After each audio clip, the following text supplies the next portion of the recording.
वो मेरे भाभी का भाई था जिसे सबने अपना कहा था। उसने मुझे पकड़कर पलंग की ओर धकेला और मेरी आंखों में देखकर कहा, आज तो कोई नहीं देख रहा है काव्या। कमरे में सिर्फ सन्नाटा था और वो मेरे बिल्कुल करीब। उसकी आंखों में कुछ ऐसा था जो शब्दों से बाहर था। मैंने दरवाजे की ओर देखा लेकिन वो पहले ही बंद कर चुका था। काव्या डरती क्यों हो मुझसे, उसका सवाल नहीं, एक जाल था। मेरे हाथ कांप रहे थे, आवाज सूख चुकी थी। क्या कोई समझ पाएगा कि ये मुस्कुराता चेहरा मेरे डर की असली वजह है? वो जिसे घर वाले समझते हैं परिवार, वह मेरे लिए बन गया एक डरावनी तिजोरी। मैं चीखना चाहती हूँ लेकिन मेरी चीख किसी को सुनाई नहीं देती, क्योंकि मैं एक लड़की हूँ जिसकी चुप्पी को सबने समझ लिया उसकी मर्यादा। भाभी ने रसोई से आवाज लगाई, काव्या जरा ऊपर खाना दे आओ, अजय भूखा होगा। मैंने चुपचाप चाय का कप थामा और सीढ़ियों की ओर बढ़ गई। हर बार अजय के कमरे की ओर जाना मुझे असहज करता था और अक्सर मुझे अकेले में बुलाता और अजीब सी बातें करता। मैं उसकी बातों से डरती थी लेकिन कुछ कह भी नहीं सकती थी। आज भी वह डर मन में था, पर भाभी का आदेश टालना ठीक नहीं था। तीसरी मंजिल पर पहुंची तो दरवाजा खुला हुआ था। मैंने धीरे से अंदर झांका। अजय कुर्सी पर बैठा मेरी ओर देख रहा था। उसकी आंखों में कुछ ऐसा था जो मेरे पांव रोक देता था। आओ काव्या, मैं तुम्हारा इंतजार कर रहा था, उसने कहा। मैंने कहना बेंच पर रखा और वापस मुड़ने लगी। इतनी जल्दी जा रही हो? उसकी आवाज में नरमी थी। मैंने आवाज नहीं दी, बस जाने लगी। वो मेरी राह में आ गया। मैं थोड़ा सहम गई। बैठो ना, थोड़ी देर बस बात करेंगे, उसने धीरे से कहा। मैंने अपनी नजरें झुका ली और दरवाजे की ओर देखने लगी। अजय मेरी तरफ बढ़ा, मगर इस बार उसका अंदाजा थोड़ा बदला हुआ था। काव्या, मैं जानता हूँ तुम मुझसे डरती हो, उसने नर्म लहजे में कहा। उसकी यह बात सुनकर मैं थोड़ी चौंकी, मगर चुप रही। मैंने कभी तुम्हें तकलीफ देने की कोशिश नहीं की, वह बोला। मैंने धीरे से कहा, मुझे अच्छा नहीं लगता अकेले में किसी से मिलना। वह मुस्कुराया, मैं तुम्हारी भावना समझ सकता हूँ। कमरे में थोड़ी देर खामोशी छा गई। मैंने मेज पर रखा खाना खोलकर उसकी ओर बढ़ा दिया। भाभी ने भेजा है, खा लो, मैंने संयमित स्वर में कहा। उसने थाली ली और बोला, तुम बैठो तो सही, बस 2 मिनट। मैंने दरवाजे की ओर कदम बढ़ाया, पर वह बोला, मैंने कुछ नहीं किया आज तक। उसकी यह बात सुनकर मुझे थोड़ी राहत सी महसूस हुई। मैंने दरवाजे के पास ही कुर्सी पर बैठने का मन बनाया, पर दिल अभी भी धड़क रहा था। न जाने क्यों मैंने दरवाजा खोलने की कोशिश की, पर अजय ने रास्ता रोक लिया। उसकी आंखों में एक अजीब सी चमक थी जो मुझे बेचैन कर रही थी। काव्या, तुम जानती हो ना, मैं कब से तुम्हें पसंद करता हूँ। मैंने उसकी बातों को अनसुना कर दरवाजे की ओर देखा। तुम इतनी खूबसूरत हो, खुद को मेरी नजरों से क्यों छुपाती हो? उसकी आवाज धीमी लेकिन दबाव भरी थी। मैंने गुस्से और डर के बीच कहा, मुझे नीचे जाना है, रास्ता दो। वह वापस आकर बोला, बस 2 मिनट बैठ जाओ फिर जाना। मेरा गला सूखने लगा लेकिन मैंने खुद को मजबूत किया। मैं भाभी से कह दूंगी, मैंने चेतावनी दी। अजय थोड़ा झेंपा पर फिर मुस्कुरा दिया। दे देना, मैं डरता नहीं। मैंने देखा उसके भीतर जिद और जुनून दोनों था। मेरे लिए वहाँ रुकना खतरनाक लगने लगा था। मैंने मौका देख दरवाजा खोला और बाहर निकल आई।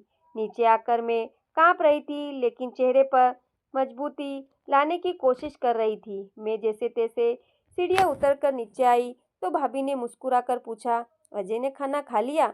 मैंने सिर हिलाकर बस हाँ कहा और सीधे अपने कमरे में चली गई। दरवाजा बंद करते ही मेरी आंखों में आंसू आ गए। दिल धड़क रहा था और हाथ अब भी कांप रहे थे। अजय की बातें, उसका छूना, उसकी नज़रों की गहराई, सब डरावना था। मैं जानती थी भाभी और भाई को बताऊंगी तो बात बिगड़ सकती है, पर चुप रहना भी अब भारी पड़ने लगा था। रात भर नींद नहीं आई, एक अजीब सी बेचैनी थी। सुबह होते ही अजय फिर सामने आ गया जिसे कुछ हुआ ही नहीं।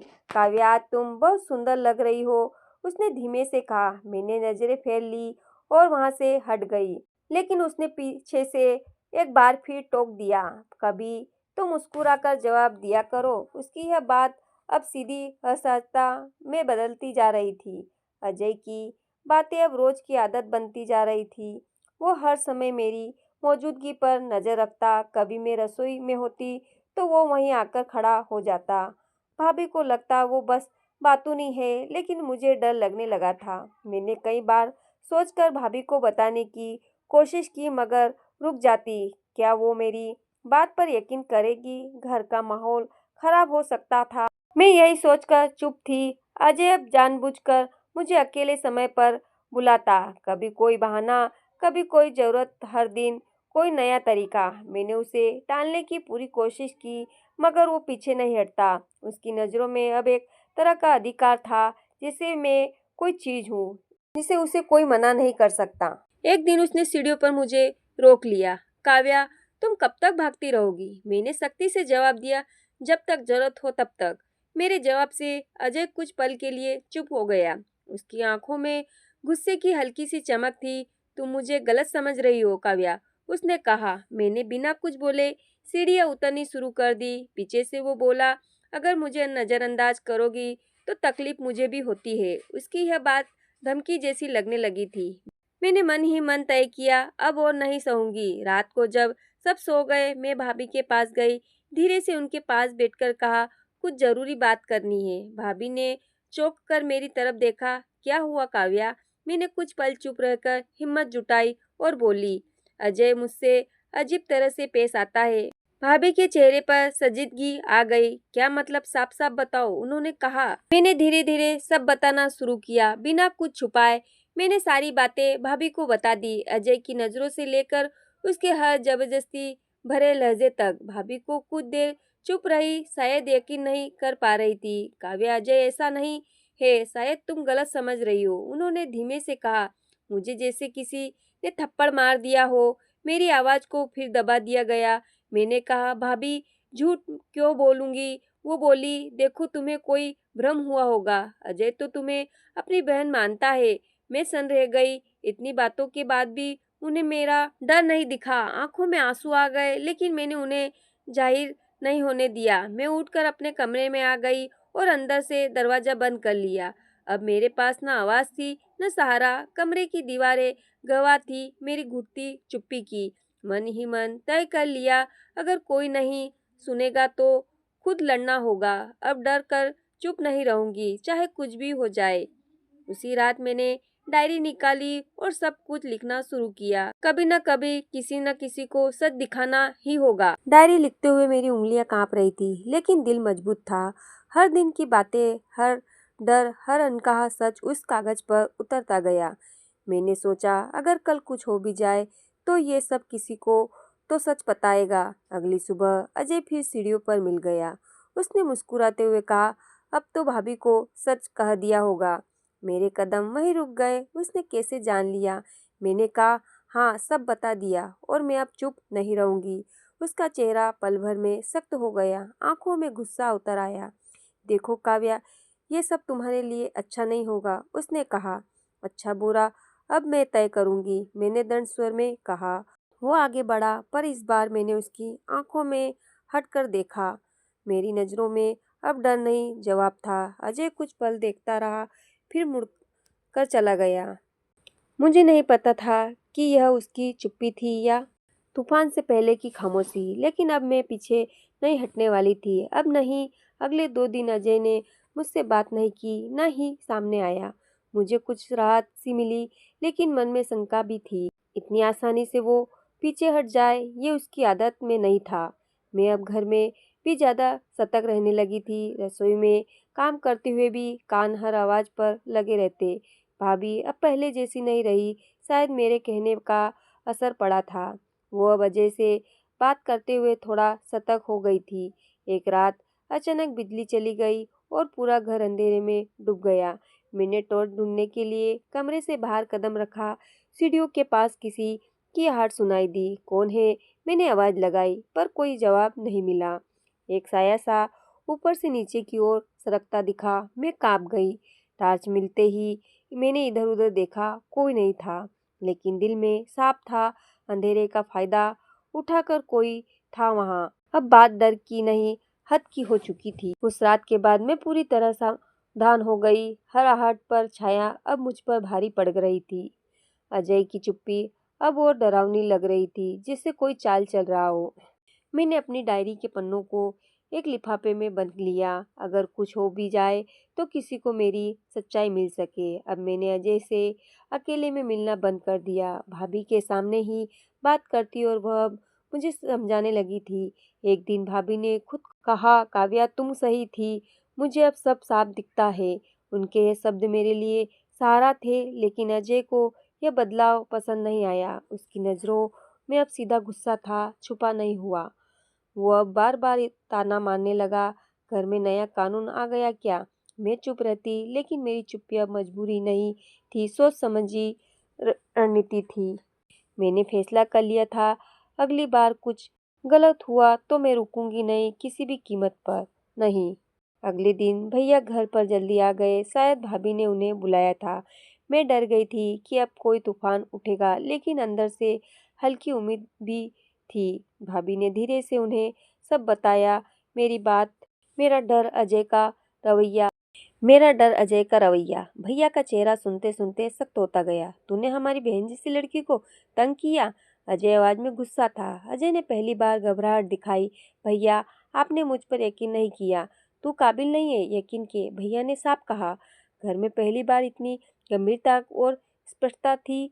मैं दरवाजे के पास खड़ी जब सुन रही थी, आंखों से आंसू बह निकले। भाभी ने आकर मेरा हाथ थामा। अब तू अकेली नहीं है। मैंने सर झुकाकर सब्र के साथ उस पल को महसूस किया। वो मेरी जीत नहीं थी, मेरे हक की वापसी थी। अजय अब सफाई देने लगा था, लेकिन कोई इसकी बात नहीं सुन रहा था। भैया ने कहा, आज के बाद अगर तूने काव्या के पास भी जाने की कोशिश की तो अंजाम बुरा होगा। अजय को इस दिन घर से बाहर भेज दिया गया, कुछ समय के लिए रिश्तेदारों के यहाँ। भाई ने साफ कहा, जब तक सुधर न जाए वापस मत आना। घर में अब सुकून सा लगने लगा था। मैं अब चैन की नींद सो पा रही थी। कई हफ्तों बाद भाभी का व्यवहार मेरे प्रति पूरी तरह बदल गया था।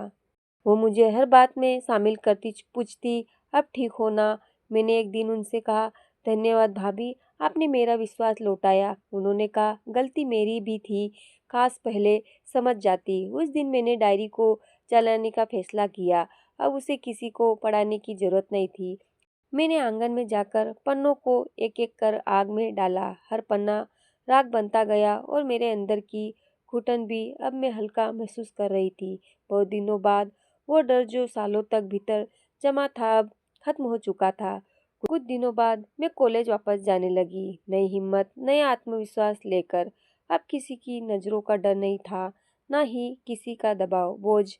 मुझे अब हर वो लड़की याद आती जो आज भी चुप है। मैं चाहती थी कि मेरी कहानी सिर्फ मेरी न रहे, आवाज़ बने। कॉलेज में एक दिन वुमन सेक्रेटरी पर सेमिनार था। मैंने हिम्मत जुटाकर मंच पर बोलने का मन बना लिया। शुरू में गला सूख रहा था, लेकिन फिर भी बोल पड़ी। कभी कभी डर को आवाज़ देना जरूरी होता है, वरना वह डर एक जिंदगी का चुपचाप निगल सकता है। लोग सुनते रहे और मैं बोलती रही, अपनी ही कहानी को दूसरी लड़कियों की नज़रों से। वहाँ तालियां बज रही थी और मेरी आंखों में नमी थी। वो नमी अब कमजोरी नहीं थी, मेरी ताकत थी। मैंने खुद को पहचान लिया था, अब कोई मुझे नहीं दबा सकता। मेरी कहानी अब एक किताब बनने लगी थी। भाभी ने कहा, काव्या तुम्हें ये सब दुनिया को बताना चाहिए। मैंने अपनी कहानी को एक नई पहचान दी, तन्हाई का डर, उस डर को शब्द के लिए जो मुझे सालों से चुप रखे हुए था। अब वो शब्द दूसरों की हिम्मत बन रहे थे। मैं सोशल मीडिया पर भी अपनी बात कहने लगी। लड़कियां मुझे मैसेज करती, आपने हमें हिम्मत दी। मैं हर एक जवाब देती, क्योंकि मैं जानती थी चुप्पी कैसी होती है। एक दिन भैया मेरे पास आए और बोले, माफ करना बहन, तूने बहुत कुछ झेला और हम देर से समझे। मैंने कहा, भैया देर हुई, लेकिन आपने मेरा साथ दिया, यही काफ़ी है। अब हमारे घर में खुलापन था, डर नहीं, समझदारी थी। अजय की बात अब कोई नहीं कहता था, जैसे एक बुरे दौर को पीछे छोड़ दिया गया हो। मेरे अंदर अब सिर्फ एक सवाल था, कितनी काव्या और होगी जो अब भी चुप है। अब मैं एक ऐसी राह पर थी जहाँ मैं अकेली नहीं थी। मेरे साथ थी मेरी सच्चाई, मेरा आत्मविश्वास और उन सब की उम्मीदें। मेरी किताब छप गई और लॉन्च इवेंट में जब मेरा नाम बुलाया गया, मैंने स्टेज पर पहुंचकर कहा, ये सिर्फ एक कहानी नहीं है, हर उस लड़की की आवाज़ है जो अब तक चुप थी। तालियों से हॉल गूंज गया, मेरी आंखों में आंसू थे मगर दिल शांत था। उस दिन मुझे एहसास हुआ, मेरी चुप्पी ने जिस दिन बोलना सीखा उसी दिन जिंदा हुई। अब मैं सिर्फ काव्या नहीं, एक पहचान थी, हिम्मत की। मेरे माता पिता ने जब किताब पढ़ी उन्होंने भी मेरी पीठ थपथपाई। अब रिश्तेदार भी वो नहीं थे जो पहले आंखें चुरा लेते थे, अब सम्मान से देखते हैं। मेरे जीवन की कहानी अब बंद नहीं थी, खुली किताब थी और उस किताब का आखिरी पन्ना ये कहता था, चुप्पी मत ओढ़ो, आवाज बनो, क्योंकि डर भी तब तक जिंदा है तब तक तुम चुप हो। धन्यवाद।